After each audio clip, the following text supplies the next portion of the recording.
of the Father, and the Son, and the Holy Spirit. Oh my God, amen.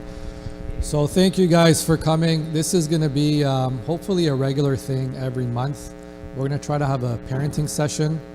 Today we have our guest speaker here, Justin. I've known him for a very long time, from back in the day, and I'm sure a lot of you already know him as well.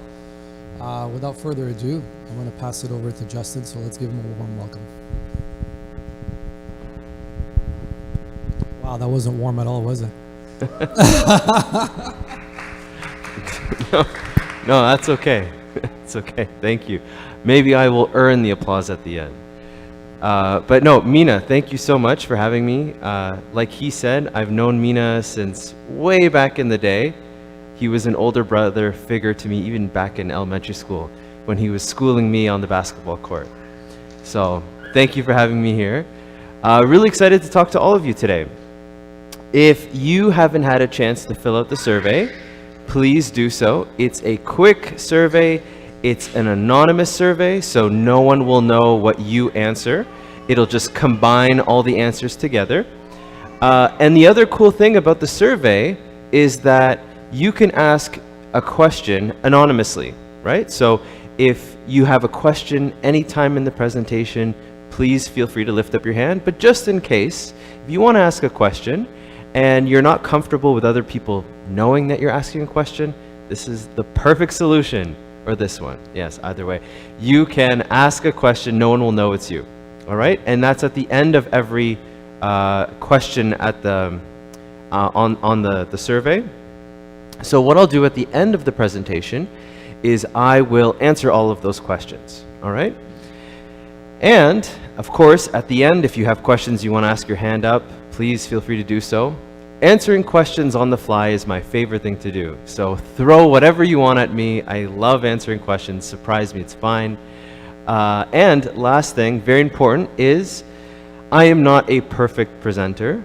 I always want to improve. So if you have any feedback for me to do better in the future, do not hesitate to leave a comment.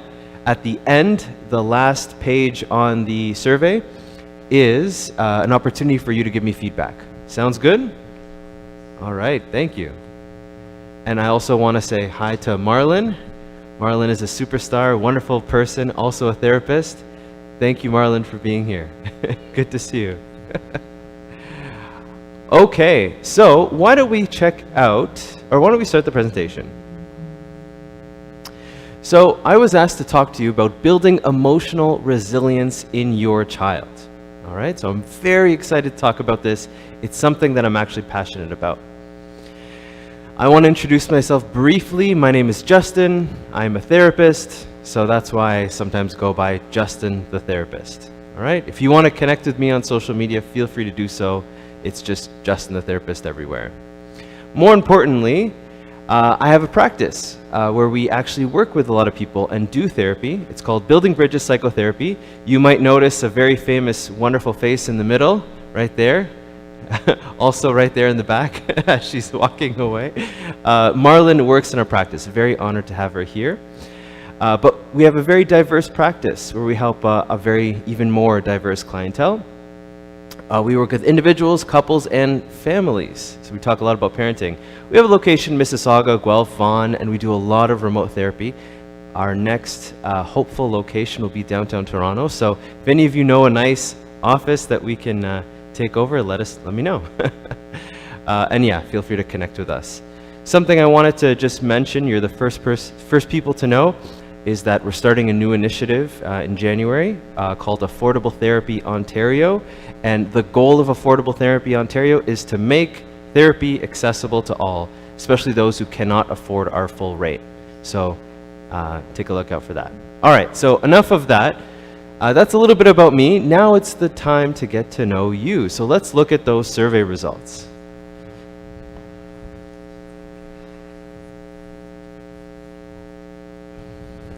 Okay, so, and if you, thank you.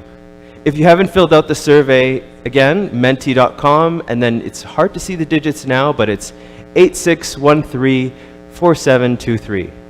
The first question I asked is how many children you have. Looks like most of you have 2, some more, some less, but everyone here has children. Oh, I don't know if this will work, so I'm going to have to do it myself. All right.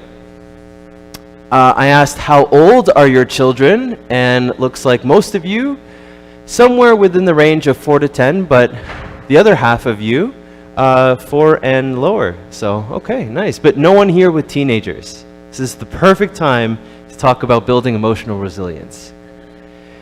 How long have you been in Canada? So we have a nice distribution, but looks like the majority, or not the majority, but the most popular answer is that you were born here, but some of you came a few years ago. Some of you have been here most of your life. All right, sounds good. That was a question to give me an understanding of the rough, perhaps cultural piece.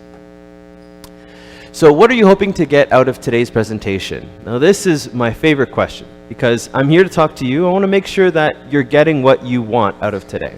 So, helping my child manage his emotions, learning about emotional intelligence, how to help my daughter deal with her emotions, to accept that we can be sad or upset without crying or getting what we want, understand what resilience is, why it is important, how to support our kids to develop it, how to communicate with my child and deal with all his frustrations and weaknesses, advice on how to help our children with building the skills and capacity needed to navigate the situations they will encounter in today's world. That's great. Yeah. All right. We will talk a lot about emotional intelligence and how that relates to building emotional resiliency. So yeah. Now I was curious about a couple of things about you and how things were like for you when you grew up. So I asked, growing up in my family, did your parents encourage you to express your emotion or discouraged you? And looks like more so your parents discouraged you from expressing your emotions, but maybe the most popular is somewhere in the middle, sometimes, okay? Growing up, I was taught that we can and should control our emotions. So most of you, 3 or 4 out of 5, okay? So in general, it seems like for most of you, you grew up in an environment where you were told, yeah, you can control your emotions and you kind of should. Okay. Growing up, I was taught that intense emotions can be a distraction to living healthily and righteously. Again, most of you around the 4 range, but some in the 2 and 3, some in the 5. Okay. So it looks like you were taught that intense emotions can get in the way of things. Growing up, I was taught there are some emotions you should ignore and suppress. So pretty much almost all of you said yes to that, or a 2 as well, 1 or 2. Okay. So you were taught you should ignore and suppress some emotions. All right. Growing up, I was taught that if I'm feeling an unwanted emotion, such as anger or sadness, turning to God will help me change how I feel. All right. So looks like most of you said strongly disagree. Okay. Growing up, I was taught that girls are more emotional than boys. Okay, so here we have a skewed distribution, but looks like most of you agree that girls are more emotional than boys. Okay. Growing up, I was taught that boys should be less emotional than girls. And again, here we have, this kind of skewed distribution, except for only one person who said 4, but a lot of you said 5. Okay. How much do you know about emotional intelligence? Again, most of you somewhere in the middle. Okay, fair enough. That's a great start. How important is emotional, all right, I forgot the emotional, but emotion resilience for your kids? Looks like most of you said 7, extremely important. I mean, you wouldn't be here if you didn't think it was important, so that makes sense. Okay, so that's good. How important is emotional resilience for you personally? Okay, so most of you said it's extremely important. That's awesome. And I think this is the last one. Emotional resilience is a genetic trait. In other words, a person's ability to regulate their own emotions is determined by their genes. So most of you think it's maybe somewhere in the middle. There's some genetic component, and then there's also maybe some environmental components. All right, fair enough. Okay, I think this is the last one. Emotional resilience can be taught. Looks like most of you strongly agree, and if you didn't agree, maybe this talk wouldn't be worth it. All right, so so feel free to ask questions anonymously here. I'll get to them at the end, but for now, let's get to the talk. Thank you very much for filling out that. That gives me an understanding of who I'm talking to and where you're at, things like that. Sure, I'm not sure if the cable's long enough. You could try. Yeah, thanks. All right, so let's talk about emotion, right? I asked you what you were taught.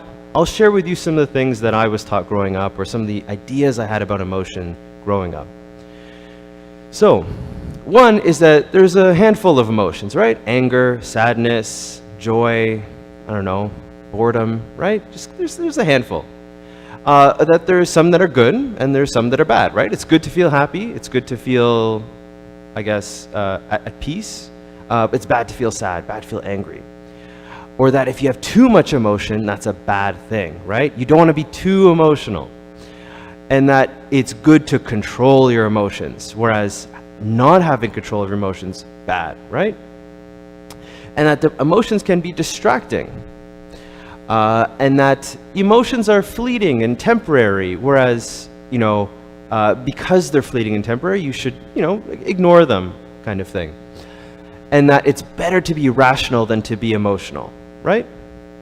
Anyone here grew up with those kinds of messages as well? Lift up your hand. Thank you. Yeah, okay, awesome. And that the older you get, the less emotions you experience, or less intense they are, and that maybe emotions are associated with weakness. So you're going to laugh at my Arabic. For those of you who can speak it much better than me, I grew up with the word ma'alish, right? Like just, whatever, let it go. Or belesh dala, right? Did I say it okay? Okay, sort of. Just kind of like, whatever, just let it go. And that again, there's this difference between boys and girls, that maybe boys are less emotional than girls. Okay, so let's talk about emotion then. I want you to imagine someone who, let's say, has completely mastered their emotions, so much so that they don't even have any emotions anymore, right? Like, there's no need for that distraction, okay? So picture that person in your head. What do you envision? Any thoughts? You can lift up your hand if you want. Any ideas? A person with no emotion. No? Yes. A robot, you say, right? Yes. That is a robot. A robot doesn't have emotions. Well, I mean, there's certain very advanced robots these days that can emulate emotion. But yes, essentially, that's a robot. A robot has no emotions, right? You just program it to do something. So I argue that emotions are what makes us human, right? Now I want you to imagine, okay, now that we've agreed that we're human, so we have emotions, and that's an okay thing, imagine someone with only positive emotions, right? They're only happy all the time, okay? Can you imagine that person? Maybe you know someone like that. So just imagine this person, completely positive all the time, okay? Any thoughts about what this person is like? Sorry? Fake? Probably, yeah, or really scary, right? It makes sense to have a whole gamut of emotions that are some that are pleasant and some that are unpleasant.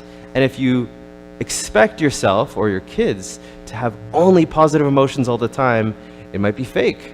Maybe it's impossible. It might be unpleasant. It might be weird, right? So emotions cannot always be positive.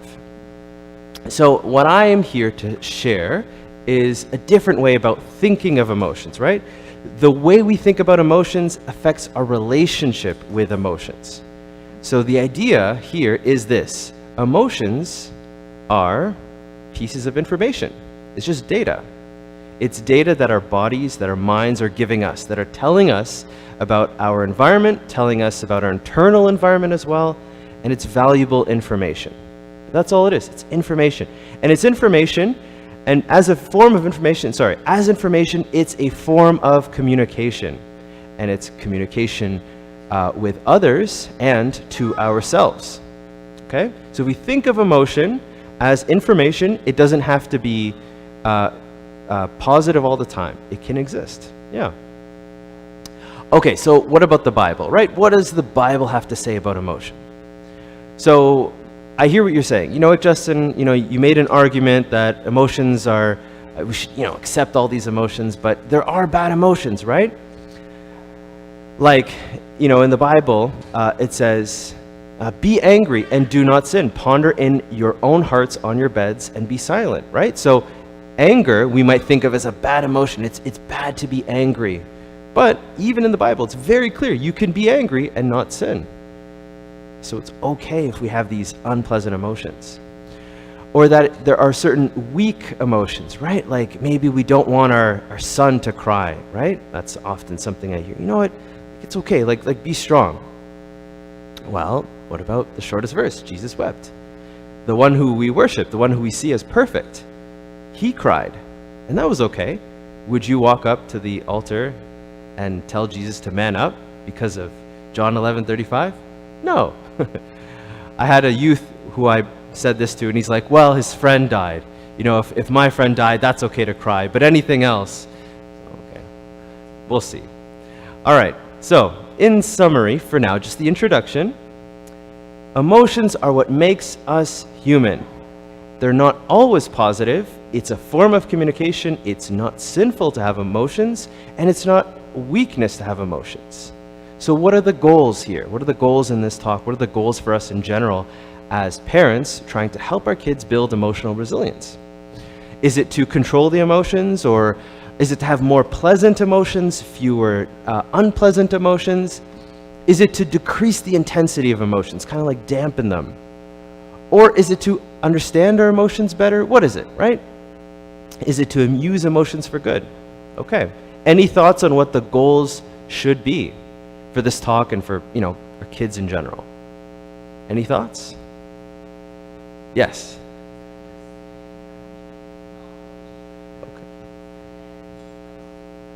Okay. All right. To understand your emotions, to acknowledge them, and what to do with them. Excellent. Yes. Any other thoughts? Yes. To learn how to express emotions. Wonderful. Yes. Any other thoughts? It's good. I like those. Okay. So let's talk about emotional intelligence. Okay. So what is emotional intelligence? It is the source of emotional resilience. So emotional intelligence, or EI, is not simply just being emotional, it's not just emotionality. And you might have seen these letters, EQ. So EI is different than EQ. Emotional intelligence is a concept. EQ is the emotional quotient. So it's similar to the intelligence quotient, IQ, right? So EQ is just one way to measure emotional intelligence. So it's like saying there's a difference between intelligence and IQ, right?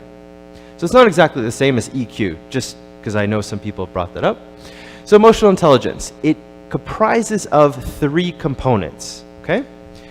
So emotional intelligence includes, number 1, awareness, right? Talking about how aware are we of our emotions. Number 2 is usage of emotions, right? Using that information and using emotions to accomplish tasks. And number 3 is regulation. What can we do with those emotions, right? So that they don't lead us to do things we don't want to do, okay? So awareness, usage, and regulation. We will talk about all 3.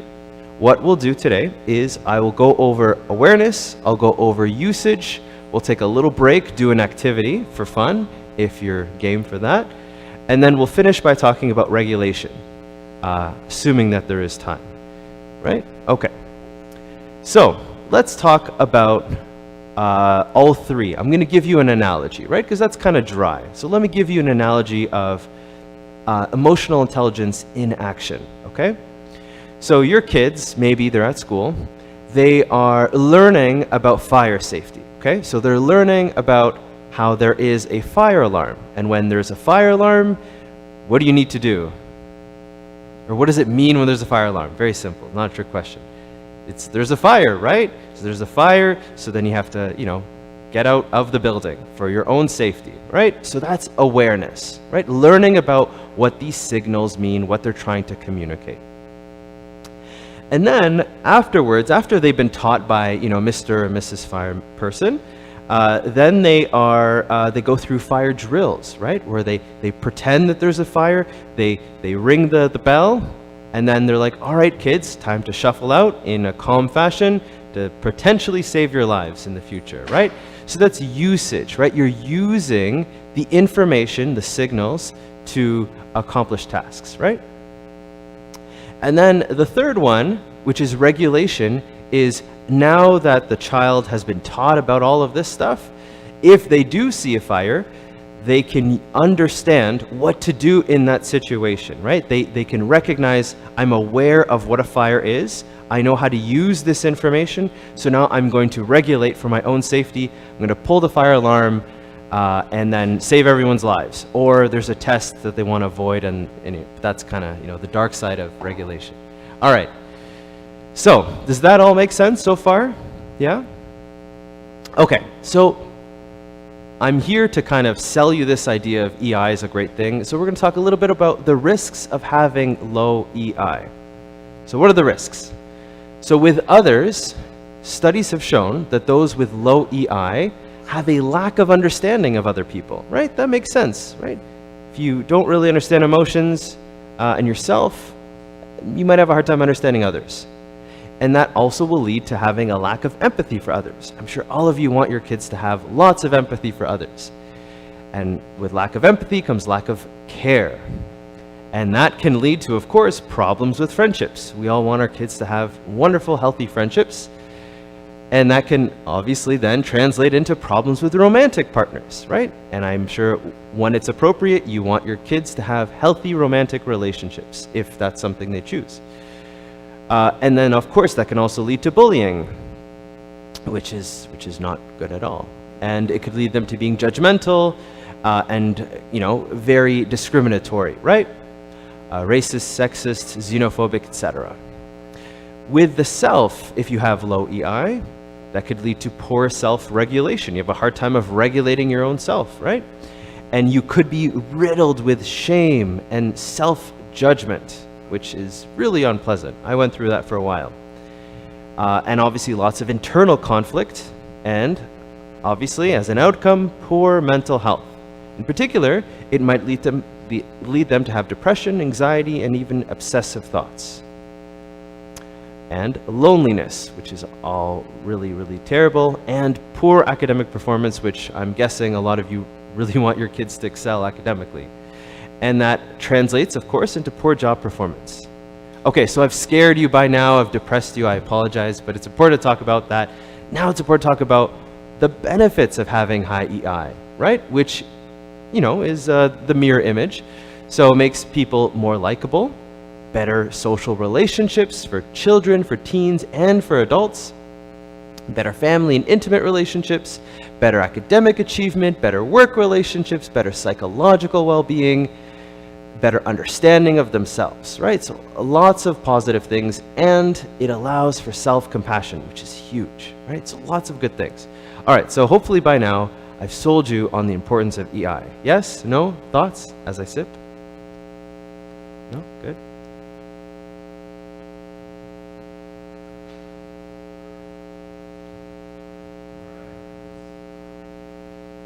I was taught that this is the cough button. So there we go. All right. So how do we foster high emotional intelligence, right? In children. So we're going to talk about the awareness piece. So emotional awareness, right? Is there any biblical precedent for the importance of emotional awareness, right? There's a lot of talk in scripture about righteousness, right? But what about emotional awareness? Is this just some psychological new age stuff? Well, let's see.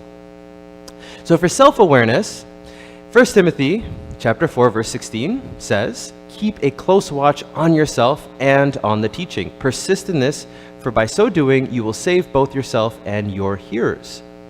So, say Paul urges Timothy to keep a close watch on himself, to understand himself better, right? Because that can, of course, then lead to righteousness. St. Anthony the Great himself said, one who knows oneself knows God. To know yourself is to know God. The more you understand yourself, the more you can understand God. We were made in his image, right? It makes sense. What about for understanding others, for emotional awareness in others, or in other words, empathy? In Romans, it says, rejoice with those who rejoice and weep with those who weep, right? This is empathy spelled out for us, connection through emotional empathy. In 1 Corinthians, it says, if one member suffers, all suffer together. If one member is honored, all rejoice together, right? So because we're connected emotionally with one another, that allows us to rejoice and to celebrate with one another, to be honored together as a family, as one body. So, emotional awareness, right? How do we foster this? Very easy, 3 simple steps. Okay? So number 1 is emotional vocabulary. Remember in the beginning I was saying we were taught that there's only a handful of emotions, right? And that emotions are pretty much on this linear scale. Like there's like the really good ones and there's the not so good ones, and it's kind of like the spectrum, right? So I'm here to invite you to think of it in a different way. Instead of seeing it as a linear scale, think of it as a circle, right? There's a wide range, a cloud of emotions. So you might not be able to read it, but it says there's like anger, fear, surprise, sadness, disgust, happy, right? A nice 6 emotions. So I'm here to also share with you that we can enhance our vocabulary of emotions. So there's more of them, right? So within, anger, there's hurt, threatened, hateful, mad, aggressive, frustrated, distant, critical, right? There's a wide range. There's a spectrum of different types of anger. Understanding the nuances of our emotions can increase our emotional awareness, right? So that was a little unpleasant. Let's talk about the happy ones. So within happy, you could say I'm either joyful, interested, proud, accepted, powerful, peaceful, intimate, optimistic, right? There's a range there as well. You can go even further. Here's even more emotions. I won't read them all for you, but this is a really handy tool. Okay, it's called the emotion wheel. So it's very simple. Just Google emotion wheel. And what you can do, we do this in session often with youth and with adults, and with kids, is if someone is feeling big emotions, say, hey, point to the emotion you're feeling on the wheel, right? And if you're working with your child, maybe they don't understand all of these different words, and you can explain these to them. And then here's a very simple activity you can do to increase their emotional vocabulary, right? It's awesome. The other thing you can do is emotional check-ins. Very simple. You probably already do this already. So emotional check-ins is that looking inside. It's about fostering curiosity about emotions. This, I think, doesn't happen too often, where we take a curious stance towards our own emotions. Often it's just assumed that we understand what's going on. It's like, what am I feeling? Or I could tell what my child is feeling, they're upset, right? Or they look happy, or they look somewhere in the middle. But fostering curiosity about emotions can be quite powerful. So I invite you to make a habit of asking yourselves and your kids, what am I feeling? Or what are you feeling? But the key here is to do it without judgment. So you invite your kids and yourself to make a habit of asking, what am I feeling? And also, what are you feeling? Or what is this person feeling? Maybe you're watching a show or a movie or whatever with a kid, with your child, and you can then point to the person and say, what do you think they're feeling in this moment, right? It's a little exercise, a little small question you can use to have conversations about emotions. So the key here, as I alluded to, is non-judgment, right? That's the key. So often when there's a big emotion, we might be like, what's wrong, right? Maybe even with our partners. What now, right? Or, and when I do it that way, I have the belief, or I'm communicating to the person who has the big emotion that this is an unwanted emotion. I don't want you to have this emotion. You shouldn't be feeling this, right? So the key here is to do these check-ins without any judgment, right? Whatever the emotion is, it's okay to have the emotion. The behavior that might come with the emotion, different story, right? But the idea is to think about it without judgment. I want to share with you something very important. You cannot change an emotion by disliking the emotion, right? Just because you do not like the fact that you're feeling a certain way doesn't mean that you're going to stop feeling it because you dislike the emotion. Does that make sense? Right? You're allowed to dislike the emotion. You can have an emotion about an emotion, but disliking the emotion will not make that emotion go away. Right? In fact, having that judgment, having that frustration about an emotion in myself or in others might actually make it stay. So, here's a myth. As Christians, we should always feel joy because it was commanded to us. I'm sure you know this verse. Philippians 4:4, rejoice in the Lord always. I will say it again, rejoice. Anyone here have been told that you shouldn't be upset because we were commanded to be joyful in all things? Anyone? I remember that. Yeah, right? Don't be upset, right? Don't be sad. Rejoice all the time. Okay, it's a beautiful verse. And I think with a lot of verses, it's important to take it in context. So what's the verse, or actually, what's the truth? We can find joy in the Lord, and there's room for other emotions as part of being human. Like in the Psalms, the prophets, the saints, even Christ expressed a whole range of emotions.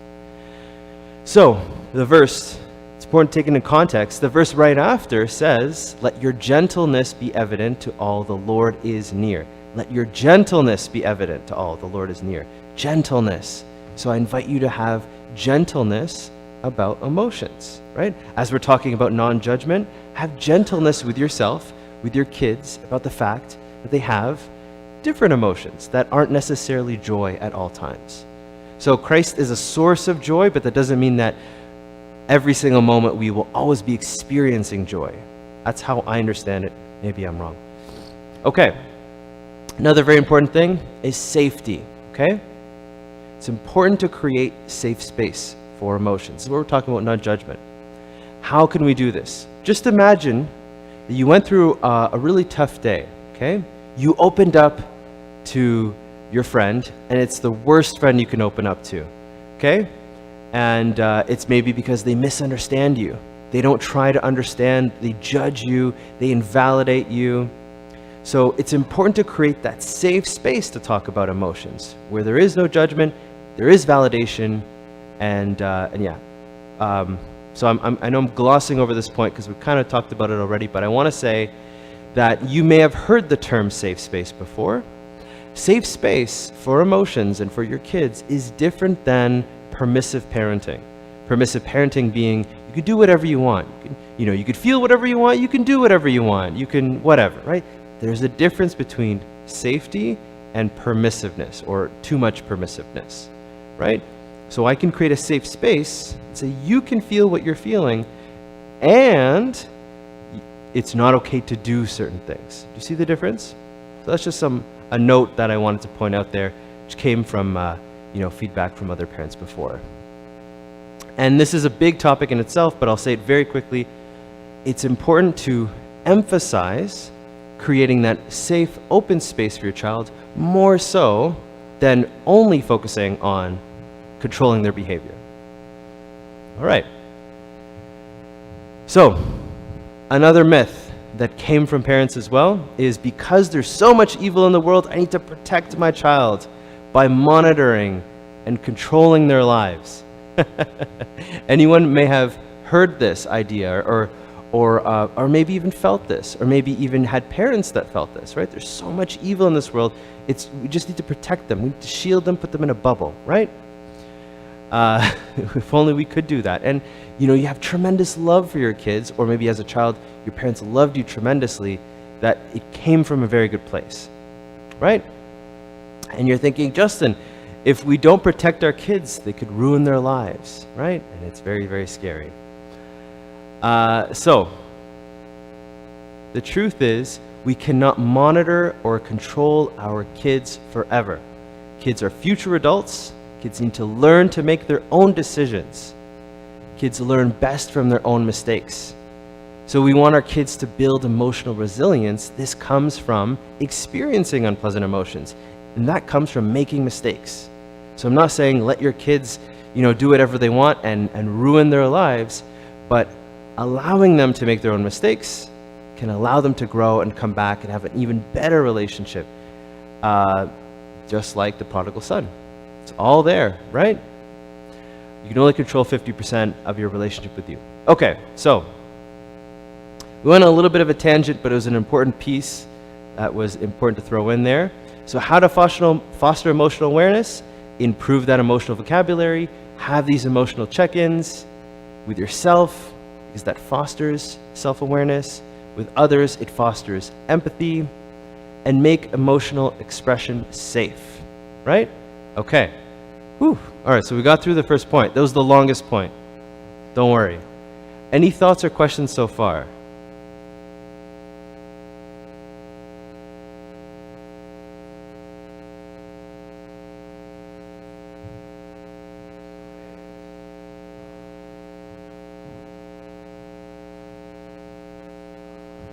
There we go. All right.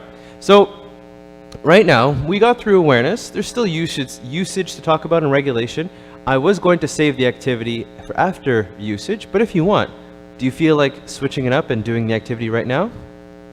Yeah? Okay, let's do the activity right now. I'm going to give you the option, okay? We can either do small group discussions for a couple of minutes where you break off into small groups, talk, and then come back together, share what you found. Or what we can do is role play, right? Where you can do a role play in small groups or have a handful of brave people just do it in front of everyone. So let's do a vote. Who here would like to do small groups? Lift up your hand. Small group discussions, lift up your hand. Okay, 2. Okay, who here would like to do role playing? Lift up your hand. 1, 2, 3. Okay, we'll do the vote one more time because maybe you were looking at each other, maybe you're nervous. Okay, so option 1 is small groups discussion. Option 2 is role playing. So, sorry? So, who would like to do small group discussions? Lift up your hand. Okay, who would like to do role plays? Lift up your hand. Oh, okay. So it's almost half and half. Okay, how about this? Why don't we split it? The people who would like to do small group discussions go on this side of the church, and then the people who like to do role playing go on this side of the church. How does that sound? Okay. Yes. You can be the director.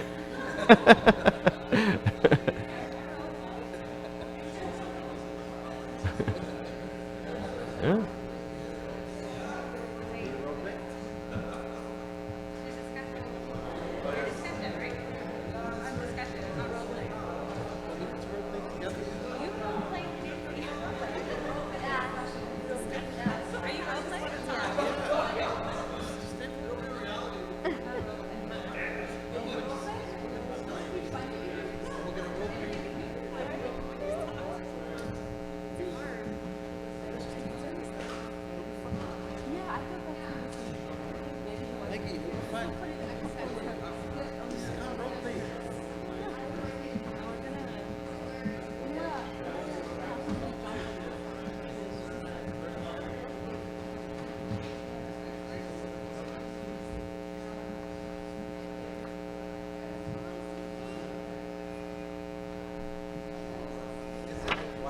Okay. Sorry? Absolutely. It's a safe space. You can if you want. If you'd prefer to mix it up and do it with someone else, that's okay too. Okay. I think a lot of the couples have split. Yeah? One partner's on that side and one Well, partner's on this side. you know, if that's okay. I'm also a couple therapist. Just kidding. But that's good. You know what? It's good that you're doing what you want to do, okay? So what I'm going to do is I'm going to pass out these vignettes, okay? These are a paragraph of a child who is doing something, and you'll have to answer a couple of questions, okay? So one question is, what do you think the child is experiencing emotionally? And the second thing is, what would you do? Very simple, right? What is the child experiencing? What would you do? Okay? So the what would you do is, what would you do if you were the child? And the third is, what would you do as the parent in this situation? Okay? So for the small groups, you'll discuss that together. And in the role play, you'll play this out and then talk about it. Okay? Sounds good?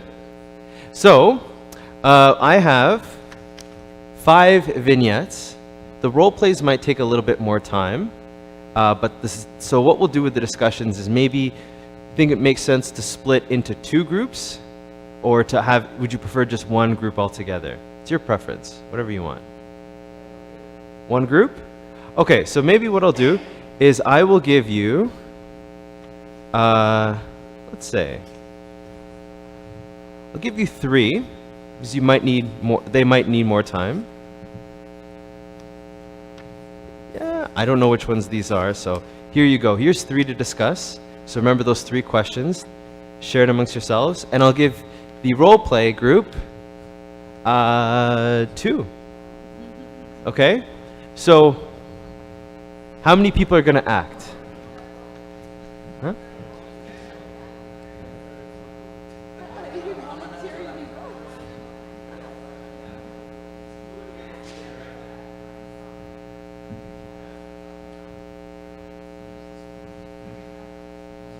I'll act.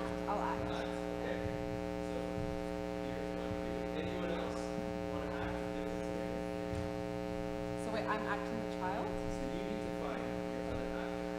Okay, I'm mom and dad. Okay.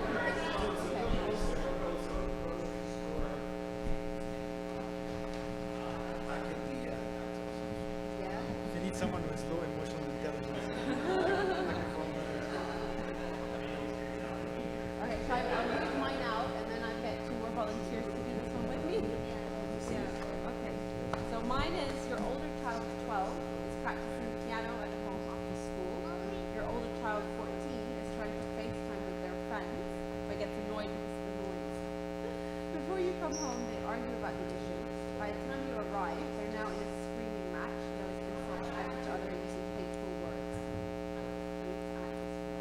So we need 2 kids and 1 or 2 parents. They come into a career, yeah. To reenact it, yeah. Any volunteers?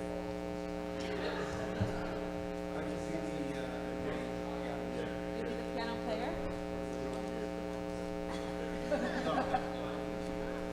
Piano right here. And then who wants to be the one who gets annoyed? And who wants to be the parent? Okay. Alright, should we do this one and then I'll read that one? Yes. Okay, okay. Alright. How about people that need to introduce themselves, our names? I'm Mary.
No, it's not. Oh, we just acted however we want. Okay, you guys started off and I'll come in. So who's playing the piano?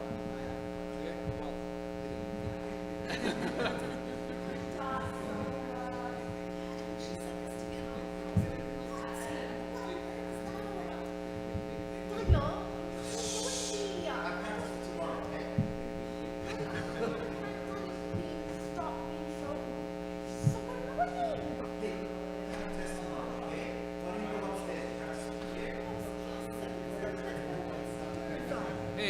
going on here? I hear some hateful words. He's not. I'm trying to talk to my friend and he's being too noisy. You call that playing piano? What is that? Hey kids, calm down, calm down.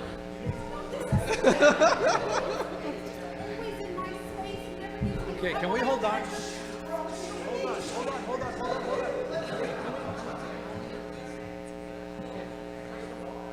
The house is big. We could go in separate rooms.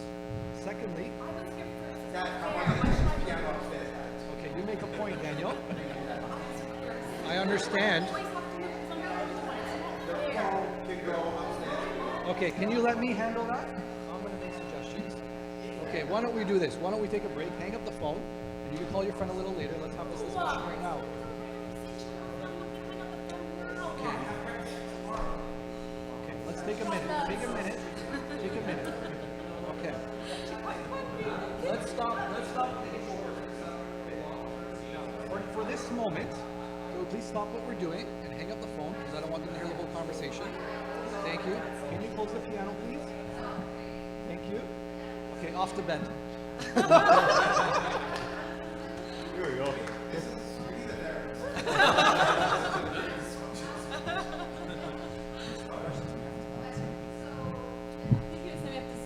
Do we have questions after we packed it up?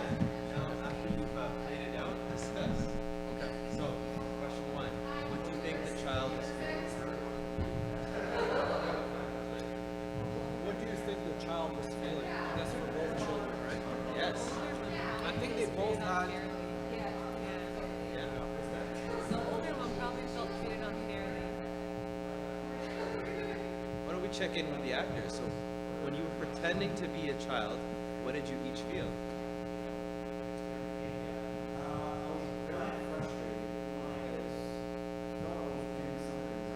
Yeah.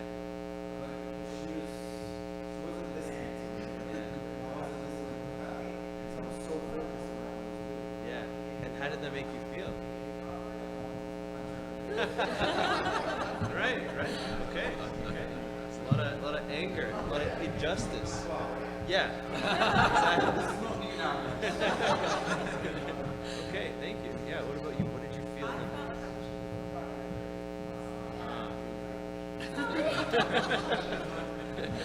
Right. Why did you feel that?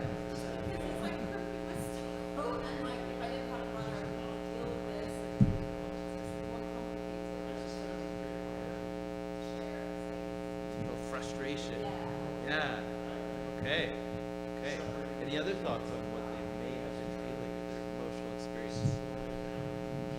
I think Okay. they both felt a sense of they were doing this right. Also think the older was feeling a little bit entitled because she can easily just go like somewhere and just stay away from the noise, but she just like, put her foot down and like, okay, I'm sitting here. And the older, he can stop it. Like, they like, Sense? hard stop. Yeah.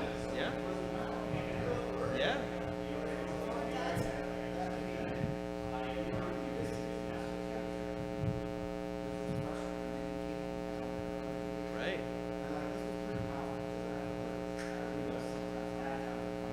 Yeah. Right. So as a child, you felt unheard, and you felt like he was making assumptions, which added to your frustration. Both of those added to frustrations. You had three reasons for being frustrated, right? You had your sister, you had your dad coming in, not hearing you, and your dad making assumptions. It makes you feel unheard. Okay. You're saying it's powerful because you're realizing that maybe as a father.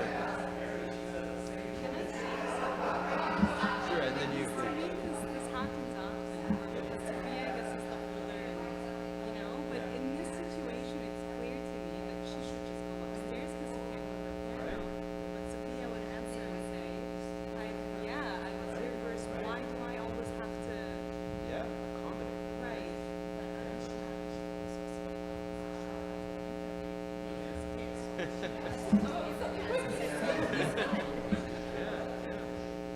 You were gonna say something? Yeah? Same, right? Yeah.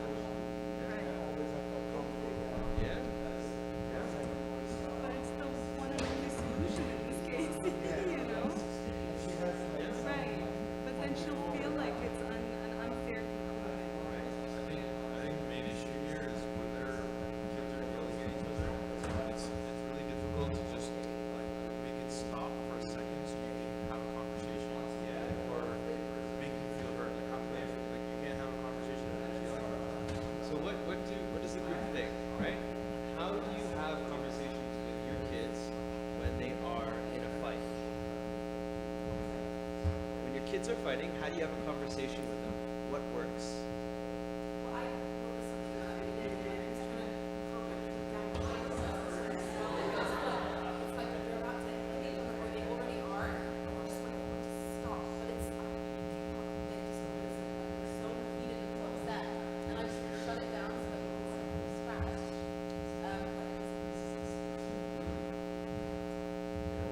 Imagine that that's a struggle for a lot of people.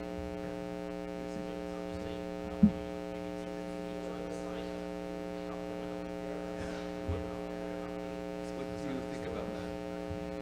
Taking each one aside, is that an option? Sometimes when they're very like they're heated or yelling at each other, they're not really ready to break. I think going somewhere is like, okay, stop arguing now, we're gonna figure this out, but this is gonna be fight, we're not gonna like solve the problem, so let's just calm down, all of us, three of us, and everybody like relax. What do you think the kids are looking to the parent or parents to do in that moment? What do you think the kids, how do you think the kids expect this to end? Justice.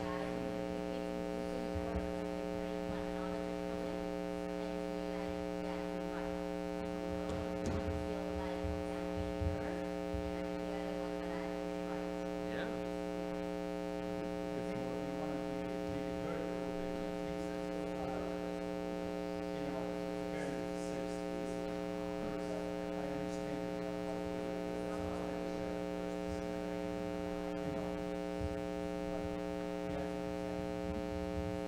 Yeah.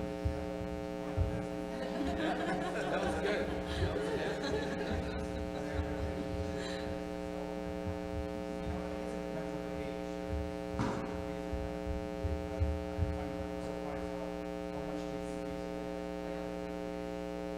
One thing that's like sometimes works is that I like heard this somewhere is if you repeat back to them what they just said. Like if they say this is not fair, if you say back to them, Sophia, this is I understand this is not fair, and then right away she calms down for a second until he says something. But it works, for a little period of time.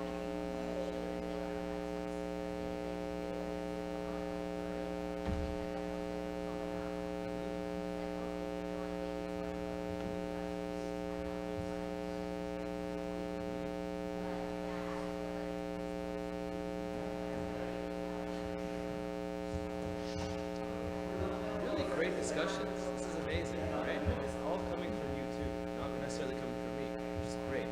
So keep it up. When you're ready, go into the second area. And then at the end, when we all convene back, one or two of you, please be a volunteer to share what you talked about. Sounds good? Okay, so keep it up. Who's got the next?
to get out. I didn't really. We used to have a great relationship. The child would tell you everything they were going to do. Your child would tell you everything. They were going to.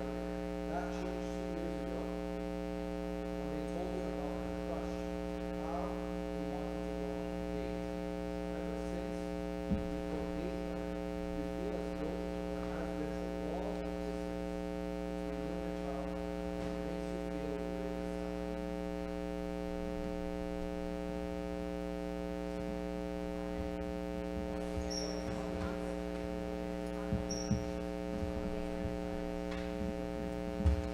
So,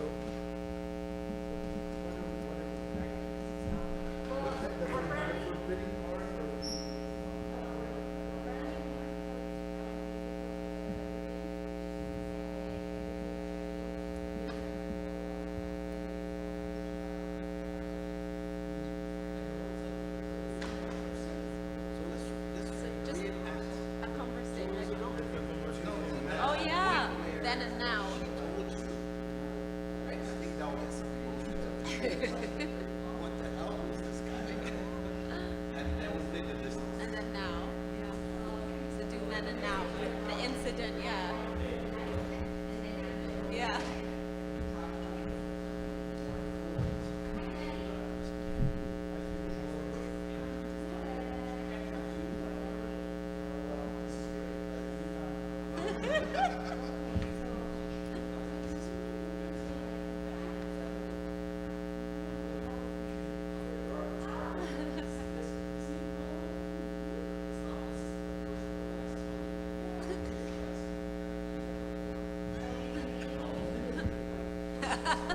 That's her husband's name.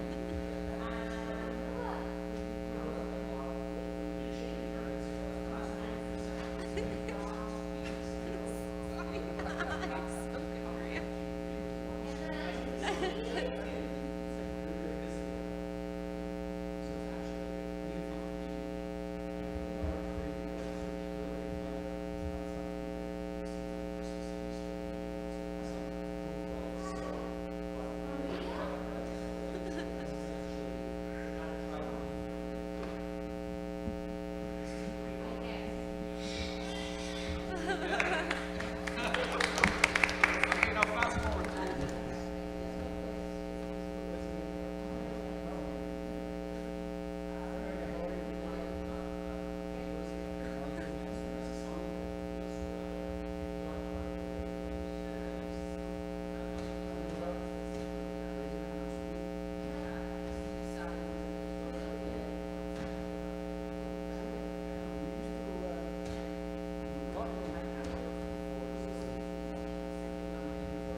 But I know for Dennis already identified.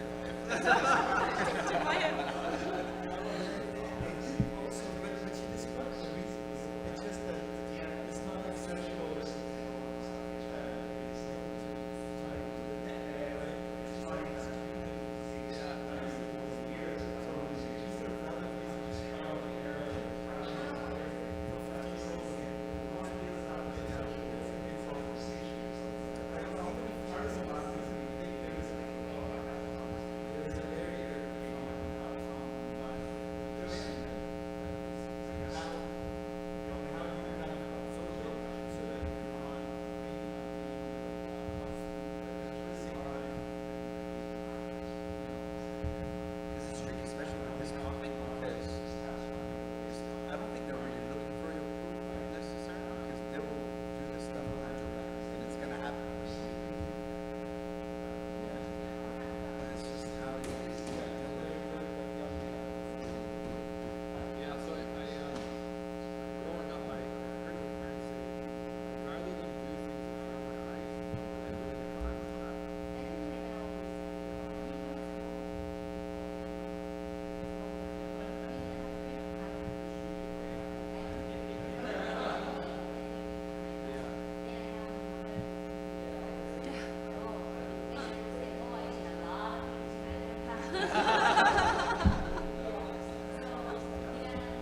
It's also at the right age, too. I mean, 15 is too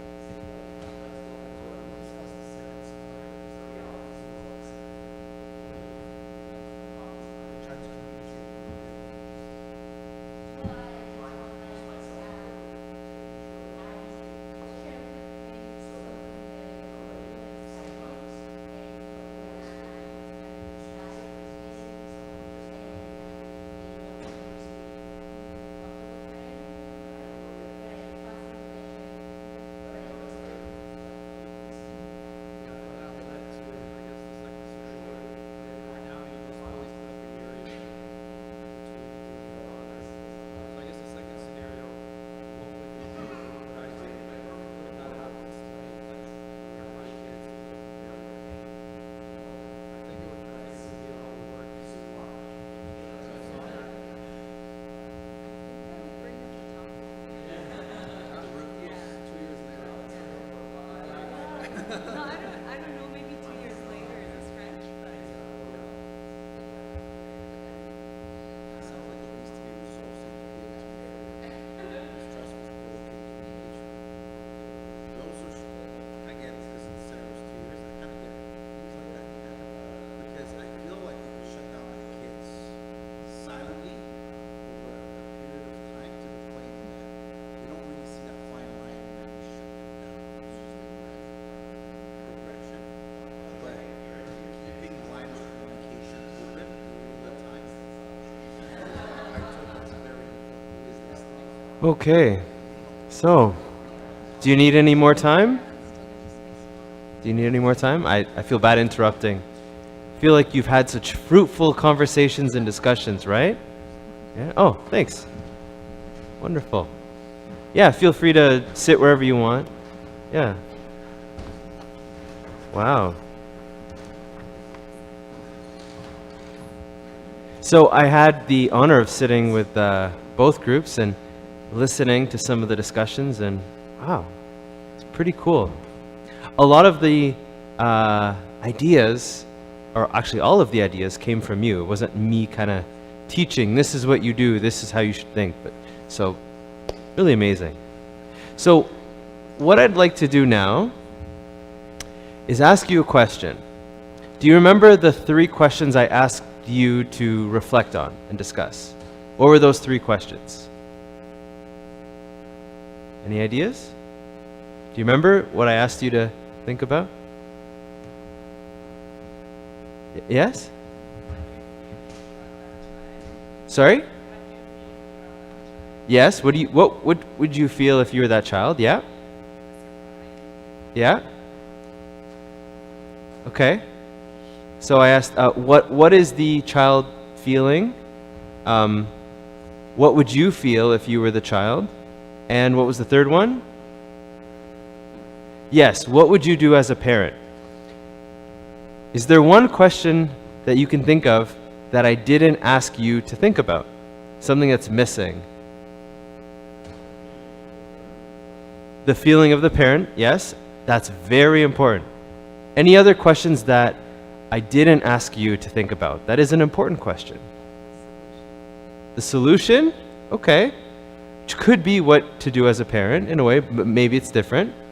Any other question that I didn't ask you that is an important question? And I'll give you a clue. It's about the emotional experience of the child.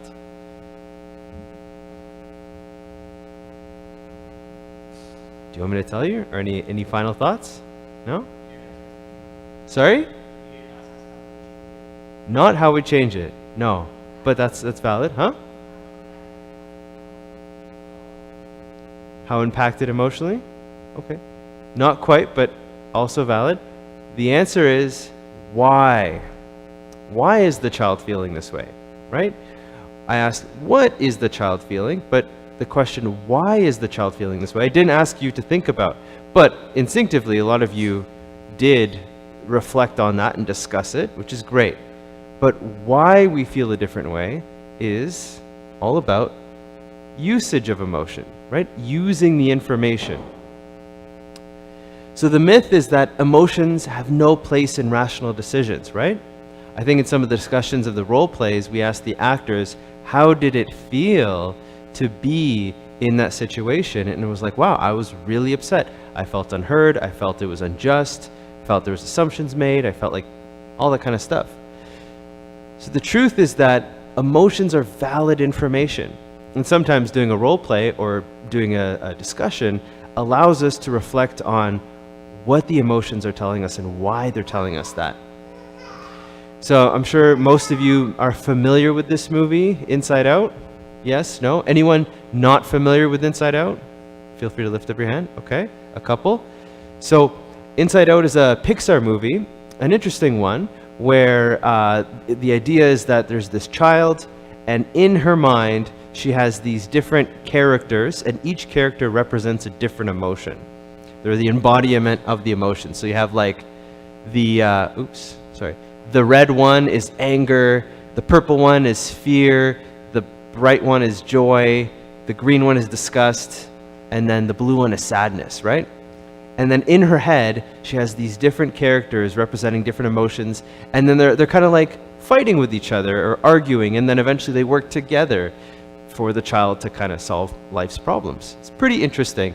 So I like to think of emotions that way, right? That we also don't necessarily experience only one emotion at a time. Sometimes there's multiple emotions.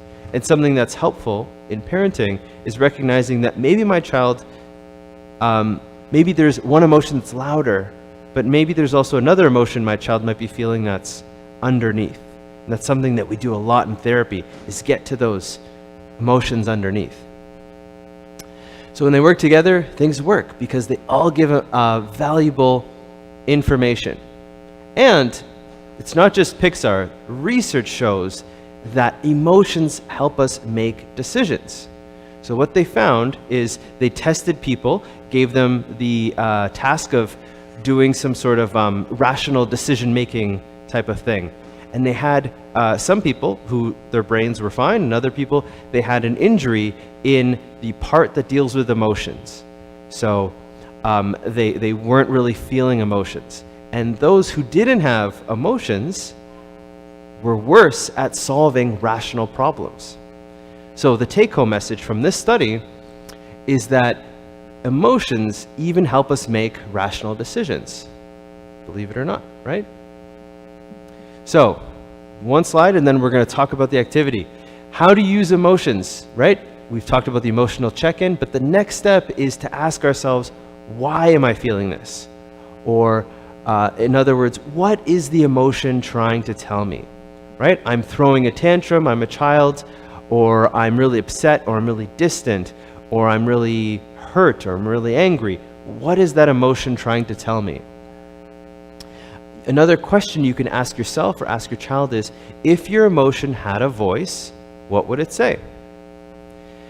And then again, why does this person feel, why does someone else feel this way, right? So remember, we're talking about if you're watching something with your child and you can say, hey, what do you think this person is feeling? You can then ask the second question, why do you think they're feeling this? So you're building this emotional intelligence in your child in advance, which can then help in those critical situations that we went over in the activity, right? You're preventing, you're building these building blocks in advance. And you can ask yourself these questions too. And all this leads to, how will my actions make someone else feel, right? So a lot of the times when emotions are high, it has to do with an interaction with someone else, or a lack thereof sometimes. So understanding how my emotions will impact other people is the essence of empathy. And empathy is what can connect us and help us have amazing relationships. So, we did this small group activity. Thank you all so much for participating in that. It was a lot of fun. What I'd like to do is spend a couple minutes to go over what you found. So,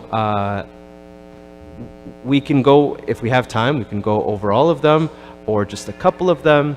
But most importantly, I would need someone from each scenario to share what your group discussed.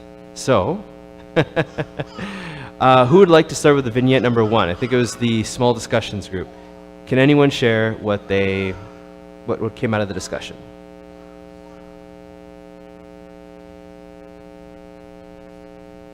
You can come up to the front, or is there a microphone somewhere?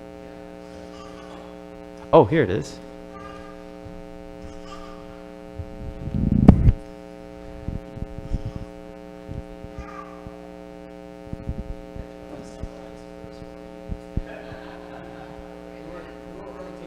No, I apologize. I should have told you in advance.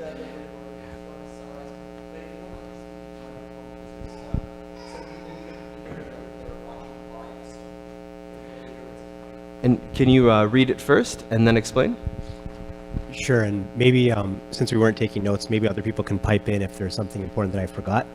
But vignette 1 says, you're at the Metro at Bloor and Spadina. Your child, 4, sees all the Halloween candy on display. Your child puts a whole box of candy in your cart, hoping you wouldn't notice. But you've been a parent for years. You know exactly what they tried to do. So you say no, and they protest. Because you don't give in, they throw a tantrum, screaming, crying, and kicking on the floor. So, question number 1 was, what are they feeling? Yeah, and so we talked about what the 4-year-old was feeling, right? So, upset. I also talked about how I have trouble picking those words, so maybe. Maybe like frustrated, yeah. Probably not fully understanding why sometimes they can get things at the grocery store that they want and sometimes they can't. Maybe a bit confused, sad. And the next thing was, what would it feel like to be them, right? If you were the kid, like what would you, was that the same question? So what was,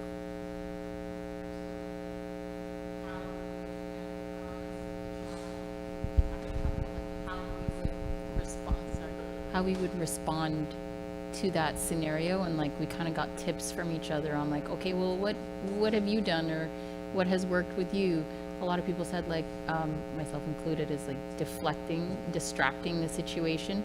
And then we said, no, you have to address it. And here are some ways that we discussed addressing it is being empathetic and naming the emotion. And then, what else did we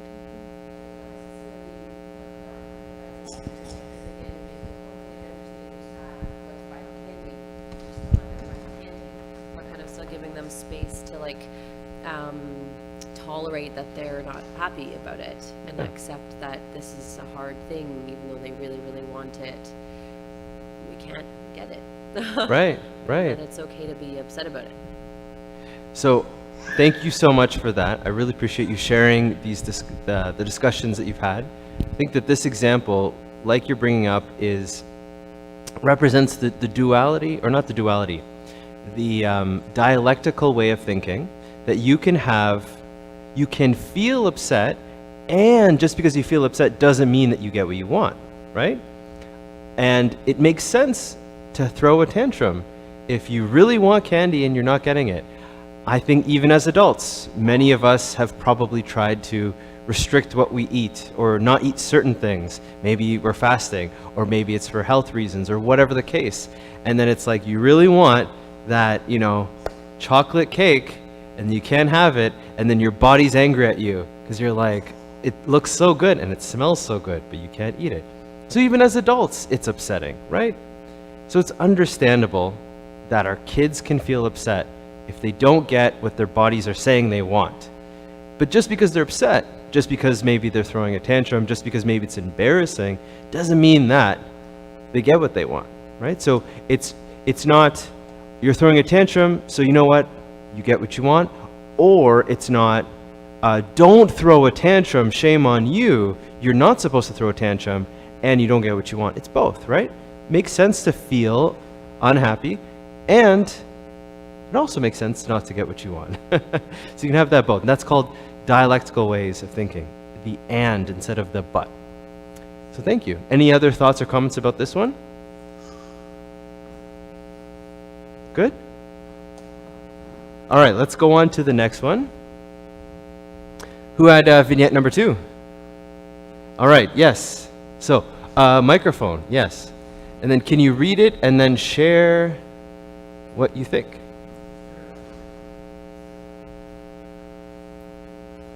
Your older child, 12, is practicing piano at home after school. Your older child, 14, is trying to FaceTime with their friends but gets annoyed because of the noise. Before you come home, they argue about the issue. By the time you arrive, they're now in a screaming match, yelling insults at one another, using hateful words. And by the way, sorry for the typo. I made the first one older and then I switched it last minute. But okay. Anyways, aside from that, see, imperfection's fine. So, that one you role played. Okay, what was it like role playing? So I think we found when you role play, you really get a deeper understanding of how your children feel, actually, and how sometimes as parents we can shut them down before we give them a chance to express their feelings, and how frustrating that is as a child to not have the opportunity to feel heard or understood. Yeah. Absolutely. Yeah. Thank you. Thank you. Anything you want to say? I know you were also the actor.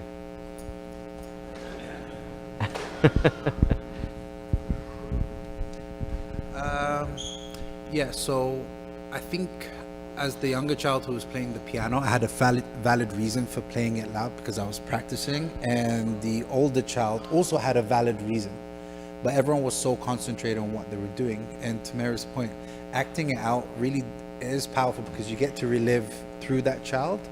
And Mina was our father. So he came in trying to be understanding, which I observed, but he also implemented what he thought was the right solution.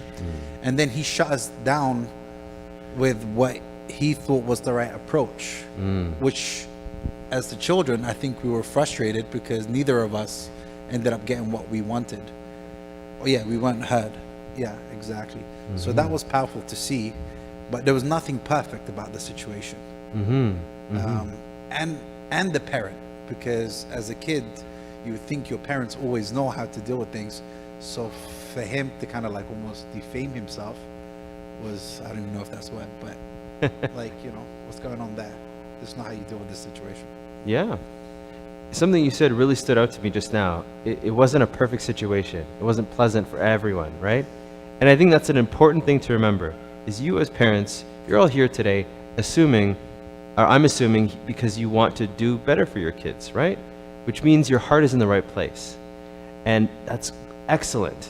I think that's amazing. And it probably will happen that things will not go perfectly. That there will be bumps, there will be fights, there will be screaming sometimes. There will be situations where you think, man, I could have done something different as a parent. Or I'm trying to do everything that Justin said, even though I'm not telling you to do stuff. But still, it's not working, right?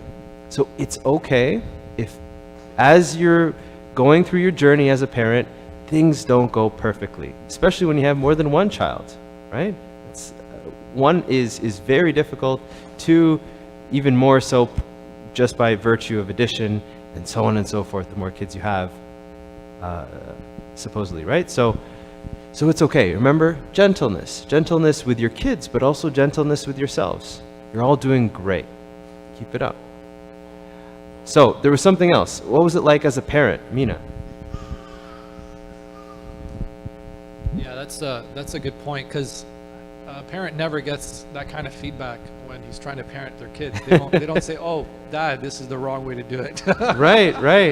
But it definitely gives me a chance to put my feet in their shoes and say, okay, they didn't need this. They didn't want me to act this way. Alternatively, I could have done what the feedback I got from Daniel and Tassoni to kind of affirm what they were feeling first before trying to control the situation. So you came to the conclusion that trying to affirm how they're feeling, trying to validate their emotional experience, helped then deal with the situation. And I remember hearing from the actors that as kids, you wanted to feel like your experience made sense. You wanted to hear your parents say, you know what, I understand why you're upset. Even though both have somewhat valid reasons why they want their way, right? Yeah, thank you. Okay, should we go through one more? No?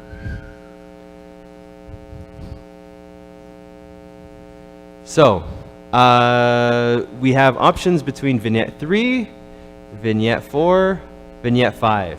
Any preference? You didn't get to Vignette 3? Okay. No? Okay, so Vignette 4 or Vignette 5. Any preferences? You did 4? Okay, so 5 was the, yeah? Okay, who wants to talk about Vignette 4? Lift up your hand. Yeah? Okay, who wants to talk about Vignette 5? Lift up your hand. Ah, okay. Maybe we'll talk about Vignette 5, and then if there's time, we'll talk about Vignette 4. So, who would like to read Vignette 5? You had your hand up? Someone here had their hand up? Yeah? Yeah? Oh, wait, is it on?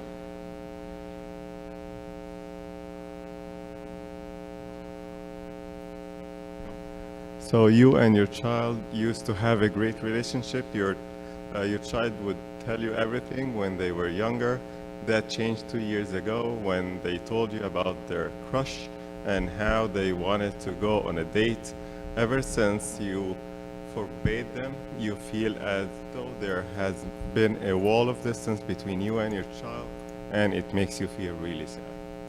Okay. So actually, I find this like the most challenging one because like it's very hard as a parent to like keep treating them as friends until something happens. Like especially when you feel like okay, she or he is gonna be like in a situation that's hard, and you have to make a decision and say no. And unfortunately, this can cause like a permanent, as you said, like a barrier between you and your child. I find it like very frustrating for the parent that, oh my God, I'm not like communicating with my child anymore. I don't know what's happening there. And I think by time it becomes bigger and bigger, and you're gonna end up just like sad and deeply hurt. Yeah. It's a challenge. Yeah, definitely, yes. So what's the child feeling? What do you think? We had the two actors. Yeah? There you go. I was the child. I felt frustrated. I felt like my dad didn't trust me, and he didn't give me the chance to go out with the guy that I like. I also felt like I was open up to him, and something that I felt like it was new and exciting, but also a little unknown, right? So it was a little scary. And instead of getting from him what I wanted, like excitement and or like just listening to me, or I just felt like he just shut me down. And then I didn't want to talk anymore about it. I didn't feel like it was worth it anymore to share with him what I was feeling. Okay. So I felt Yeah. frustrated, I felt angry, I felt like it was unfair. I felt like I might as well don't share with him what I feel about all other, because he won't understand me. Yeah. Yeah. So with all those feelings that you were feeling, was there like, is there any surprise that you put a wall between you and your parent? No, not at all. Yeah. Yeah. So it makes sense why, again, we're talking about usage, why we feel what we feel. You were feeling unjust, you were feeling like it's frustrated, feeling sad, you're feeling hurt, feeling angry. So, and you see the source of all of this as your parent. So you Yeah. put up a wall. That makes sense. Yeah. Yeah. What about the parent side? Let's get the parent.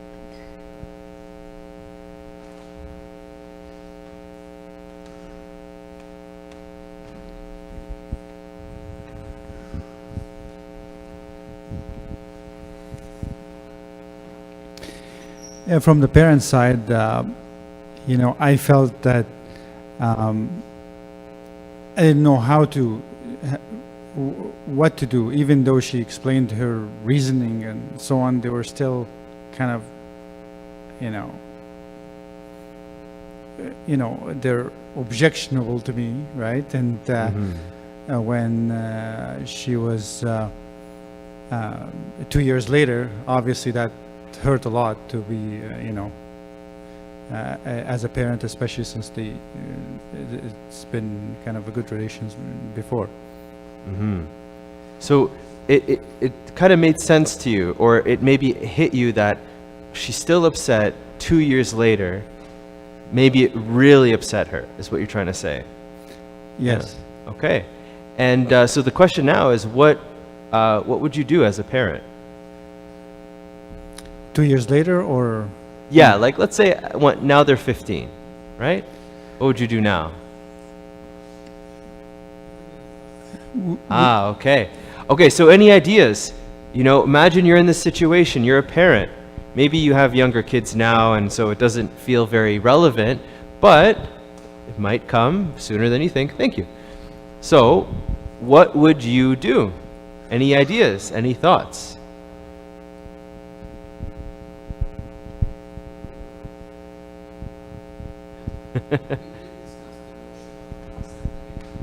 Yeah, so you did discuss the notion of accepting it. Yeah, the notion of accepting it and letting the so-called boyfriend come. Okay. But some of us didn't agree with that. So we were like, how do we accept something that we don't value, or like, that's the part we couldn't really conclude on. Okay. So that was the tricky part. That's the tricky part, yeah. Yeah, we don't want to sever the relationship with the Yes. child, but they want something that we don't approve of. So Right. how do you find that happy medium? Okay. Excellent. Any other thoughts about that? How do you find the happy medium? Yes. So we have a 7-year-old daughter, and we've already started to discuss some of this stuff. So we like to just lay out the expectation, like dating is something that you do after you finish your studies or later on in life, once you're developed like emotionally and mentally, and you get there in that stage of life. So we're just planting the seeds now because she asks a lot of questions about marriage and about relationships, and I think it's already starting at this young age where peers in school are talking about it. She sees it on TV, she sees it at home, like they see it everywhere, right? So I think from a young age addressing it. But I remember feeling like this as a kid too, right? And like parents not acknowledging the feeling, but having that understanding. So praying that your kid will also have that understanding and know that there's certain things that we do at this age and certain things that happen in the future. I would just say dating happens after marriage.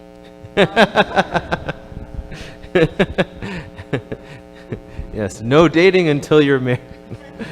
So I appreciate the role that, after university, but are we not suppressing the child's feelings that they're naturally going through at that age? So the question is, how do we navigate so the rules, but what's happening at present?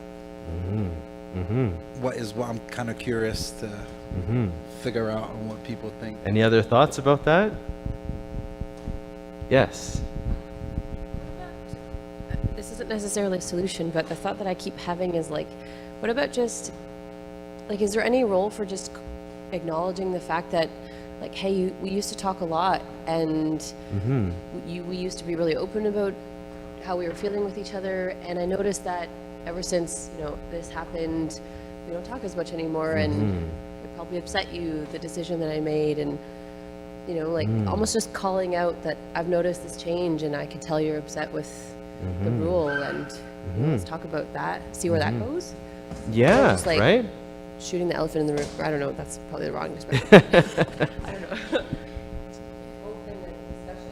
Yeah, opening discussion, right?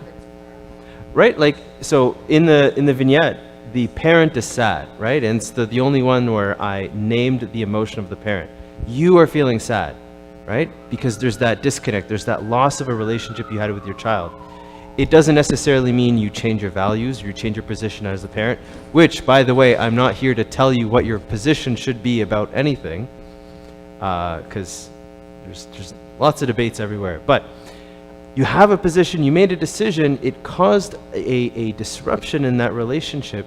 I think it is very valuable to name it and to discuss it, because you're modeling to your child that you can have a close relationship with someone, and there can be a disagreement about values, and there can be frustration and disappointment, but that also, even though there is that, you can still have a relationship where you talk openly and you discuss about things.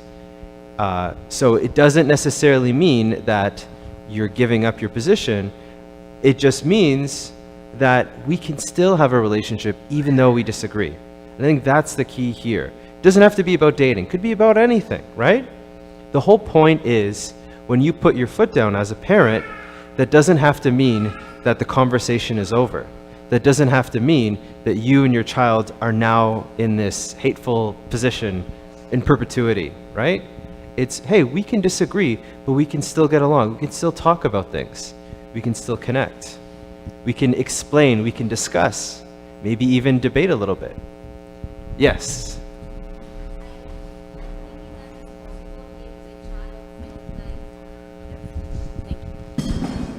I feel like that is possible if the 15-year-old feels like the parent not necessarily understand, but like acknowledge her feelings, you know, because let's say the parent come the next day and act like everything is normal, you know, like, and then the 15-year-old feel like, okay, yeah, no, everything is not normal. You didn't let me do what I want.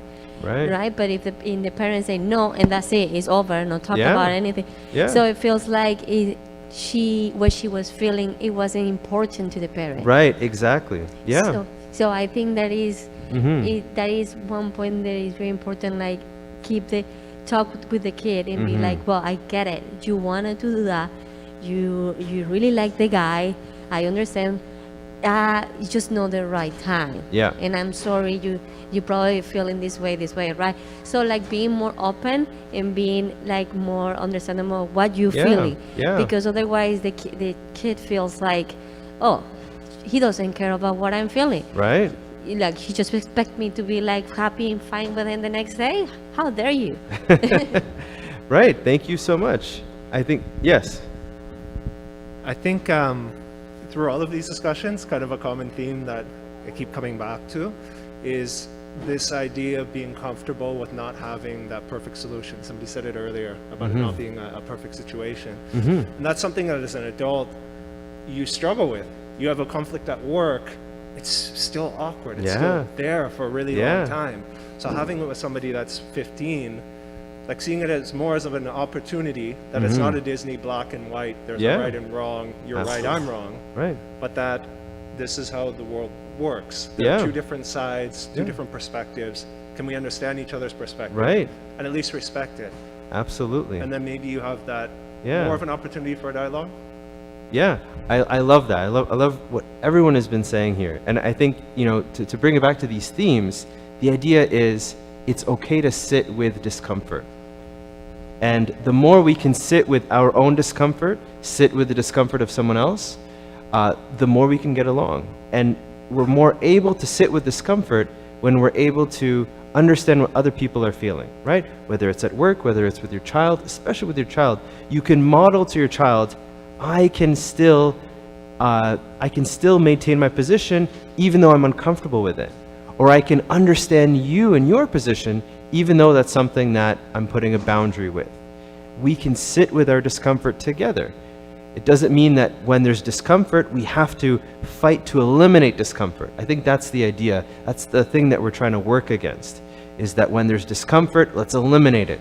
The child is throwing a tantrum in the supermarket, eliminate that discomfort, right? Yeah, and that is what, I don't know, I respect every parent how they decide to deal with the kids' tantrum and everything, but that is when I see like when they do the timeout.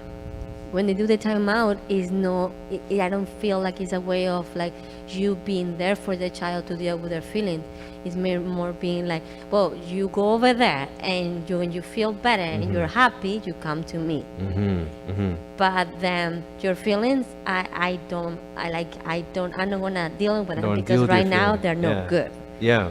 So when you're good, you come. So that is what I feel like a timeout is a little bit. Sorry, and it brings that out. What I'm feeling right now is not okay. It's not good. So that is why I'm being left out alone, which is Right. is very sad. Yeah, that's an interesting point. I have some water if you want. I think if you implement timeouts, it's important to frame it in a way that it's not like, I don't like your emotion right now. I don't want to deal with your emotion. Go until you come back happy. It could be like, hey, as part of self-regulation, which we probably won't have time to get to, but that's okay. With regards to self-regulation, right now your emotions are so big, it can be helpful to take time. You don't have to interact with anyone, just to let those emotions cool off on their own. They're not unwanted emotions, they're not bad emotions. It's helpful to take time aside. If you choose to do timeouts. It's not the only thing you have to ever do. There's other options, of course, too. Yeah. So I think there's only about 15 minutes left. We don't have time to get through the self-regulations pieces, but that's okay because I think we've talked a lot about self-regulation and working with parents. Working with kids. I'm working with parents. So why don't we jump to questions? I hear that there are some questions. Would that be okay, or is there anyone who protests and say, no, Justin, talk more, put us to sleep even more? No? Good? Okay, all right, so let's get to the questions.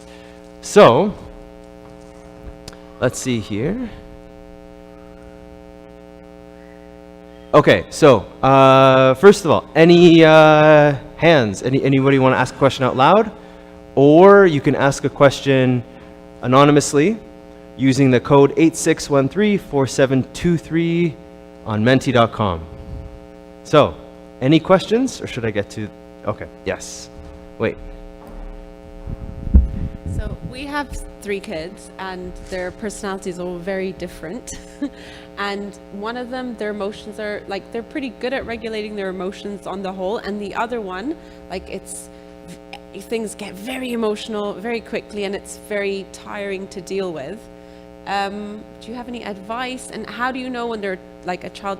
Is there such a thing as a child having too many emotions?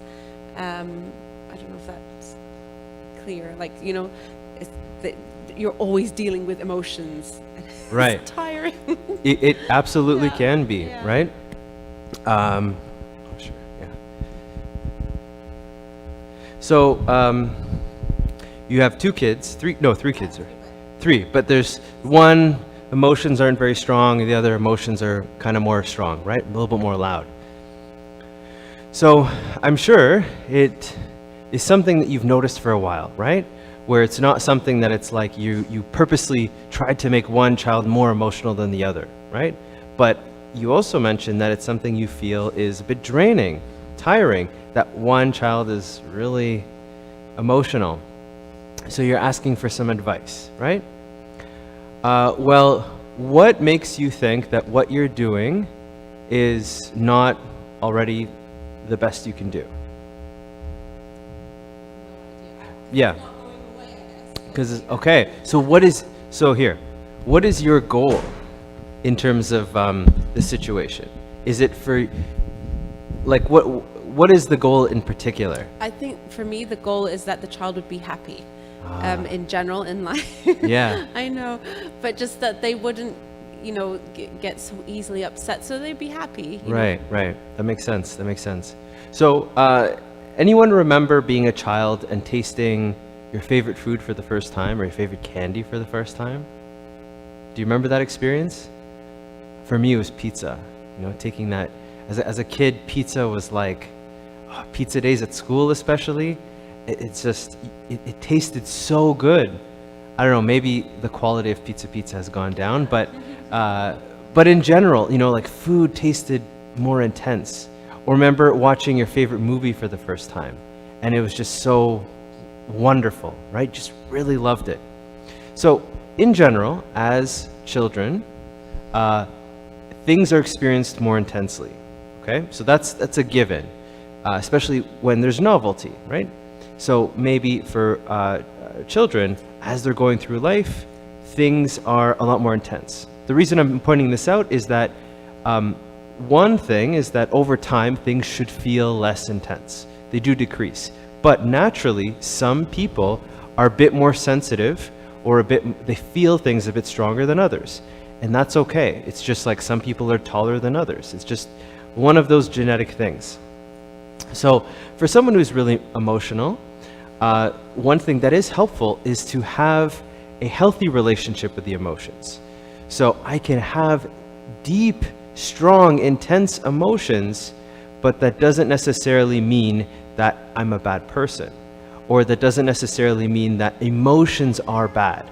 So it's kind of like they have a dog that is with them wherever they go, and the dog is like a big dog, and the dog will be tugging in different directions. They can still have a happy, healthy relationship with that dog. How? First, by not trying to fight against the dog every single moment, right? If I have a dog that's pulling in every direction and I'm pulling back, then that can be exhausting, right? But it doesn't mean I'm going to let my dog lead me to wherever the dog wants to go. It's learning to have a healthy relationship with the emotions by finding that happy medium, where it's like I can have really intense emotions, and emotions are emotions. They're not necessarily the driving force in my life. They're not necessarily something I need to ignore. They are just kind of like, and this is what we were going to talk about, they are kind of like the weather, right? So some places the weather is very mild and temperate. Other places the weather is intense. One day it's really hot and sunny. Another day there's a really bad storm. Another day it's lightning. So I learn how to deal with that. I learn what to do in different situations. If it's really sunny, I get some shade, maybe put some sunscreen. If it's raining, I get an umbrella. If it's lightning, I go away and hide indoors.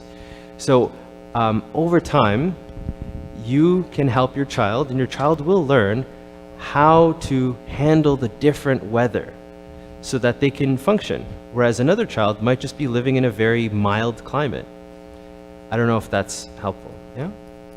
Okay. Awesome. Great question. Any other questions? Should I get to this one? Yeah? Okay. So, my child tends to say that he is so sad whenever I ask him about school and who did he play with. Whenever I pick him up, he seems to have a great social circle and teacher agrees. Should I be concerned? I don't know. It's a great question, right? Should I be concerned?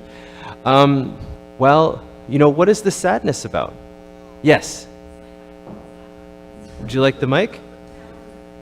No?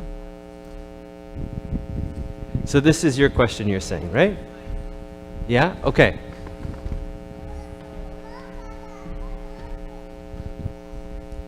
So my child is a very happy boy, Mhm. but anytime I ask him about school, he always talks about something negative. So he's always so sad, or nobody played with me and I was so sad. And I was like, okay, well, who did you play with? Or what good things happened at school? And I try to reframe the question. Yeah.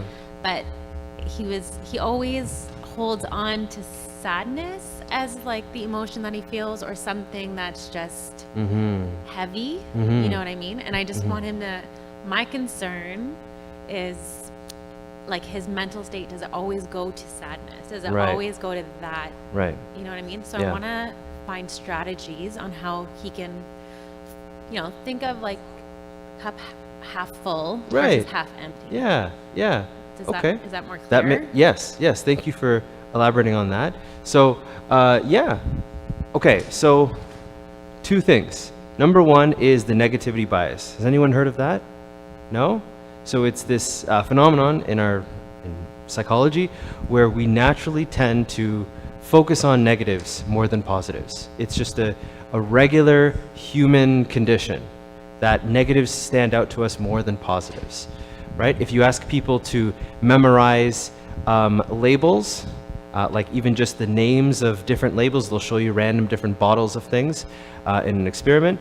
The one label that has the warning, poisonous, and then another label might have like, oh, this will make you feel really happy or whatever. People are more likely to remember the name of the poisonous one.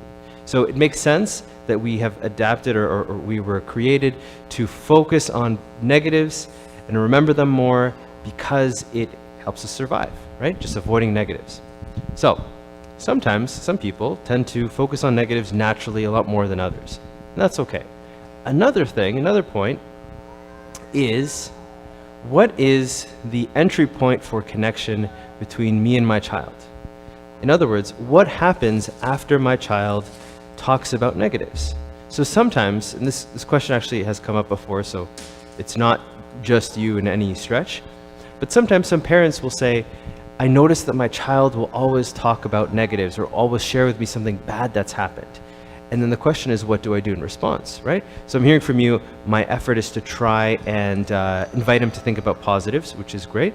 But sometimes parents will react stronger to a child reporting something negative than a child reporting something neutral or mildly positive, right? It's like, oh, I had a great day today. Oh, that's nice. All right.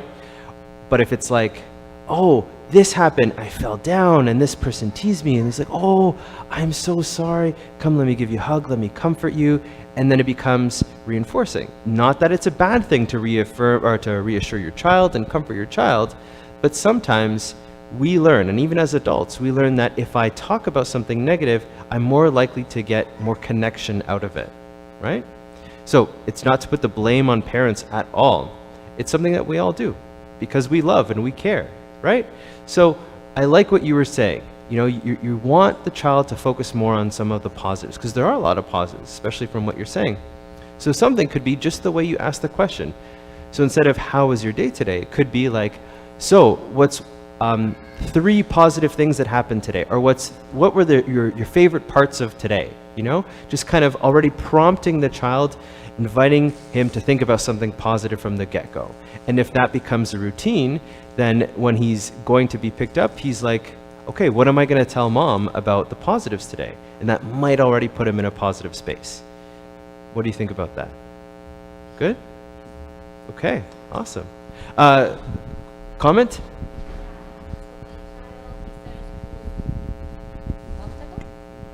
Yeah, and at the beginning, he was all the time coming home saying negative stuff. They don't want to play with me. They're not nice. And I was starting to worry. But then what I did, I started asking him questions like, instead of it like, how was your day? It was like, oh, did you like the lunch today? Or did you sing today? How was recess? Did you play with someone so? And then from there, he stopped. He's not telling me anymore that, oh, I am so sad.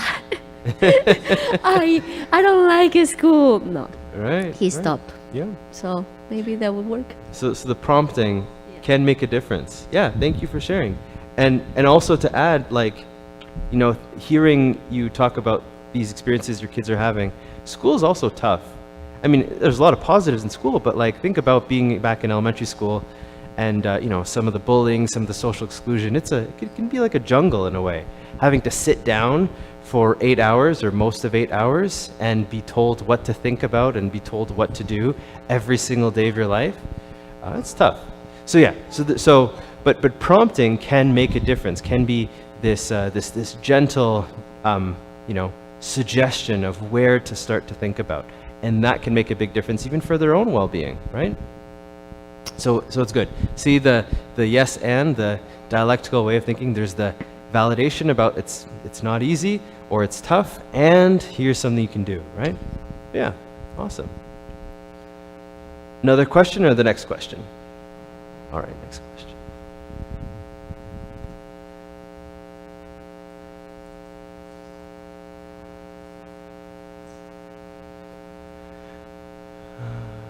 My child always has big emotions. We talk about them so much every day. He recognizes them. How can I help my child regulate his emotions versus exploding and expressing them the wrong way? I think we did talk about this, or do you feel like we should talk about it a bit more? Okay. I think we talked about this already. Big emotions and how big emotions are okay. Are there any resources you can direct us to regarding emotional regulation, either for parents or children, as we don't have time to get to it today? I apologize about that. You know, it was but there's a lot of good stuff today. So, mindfulness. Okay, mindfulness can be very helpful in regulating emotions.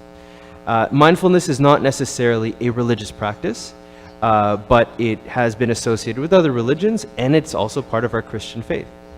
So the idea of mindfulness is entering into a state where you're intentionally sitting with yourself and noticing your emotions without judgment, so that you recognize that you are not your emotions. I am not my emotions. Often it's, I am sad, I am angry, I am happy. That's identifying with my emotions. But if I can understand that my emotions are separate from me, I can see them as boxes on a conveyor belt without judgment, and then they can come and they can go. They can give me information, but that's it. I can choose what to do with it. So, check out mindfulness. There are plenty of wonderful apps. One that I really like is Headspace. It has a free 10-minute sessions kind of thing. They're just video clips that you listen to or watch. Very helpful in terms of the imagery and the technique. So check those out. That's something that I was going to show you. We can get to that, or you can get to that later. I'm sorry if I'm asking you to spell out something that is obvious or I missed it. How does the development of emotional intelligence lead to their emotional resilience? So I guess it depends on your definition of emotional resilience. So, is emotional resilience, I'm tough and I'm not fazed by things and things don't bother me, I'm a man. If that's your definition of emotional resilience, then that maybe isn't necessarily what we're talking about. What I'm talking about is emotional intelligence can help you have a healthier relationship with your emotions. So even though you do have big emotions, you can still live the way you want to live. You can still achieve your goals. You can still have healthy relationships. And when things come up, they can affect you, but they don't destroy you. They don't take away your life. So the difference is, maybe the old-fashioned way of thinking of emotional resilience is, doesn't matter what comes my way, I'm like a rock. The new way of thinking of it is, something happens and it's devastating, I'm going to be hurt, I'm going to be upset, and that's okay. I can still move forward in my life. It's acceptable to be affected by things. So that's the difference. Maybe I apologize if that wasn't clear. Does that answer that question? Yeah? And then, my child tends to say that he is, okay. Oh, okay, I think this was asked already. Okay. Yeah, so I think that's it. Any other questions? No? Okay. Thank you all so much for sitting with me all this time. I really appreciate it, and thank you for having me. Yeah. Can you lead us in prayer? Yeah.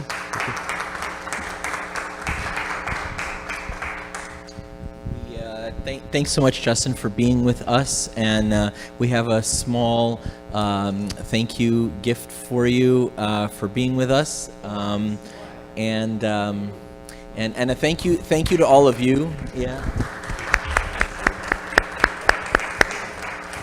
And thank you to all of you as parents for being here, because obviously the discussion, the role playing, all of that, only works when everybody's here, and there's so much to learn from everybody, because none of us have experienced it all, of course. So with that, that concludes our time. You still have another hour where you can go, to Little Italy and leave your children. And I'm just kidding. The volunteers downstairs are probably waiting for you. So you can say your hellos and goodbyes, and then collect your children from downstairs. God bless you. Have a wonderful day.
I wanted the beige, but actually the beige one was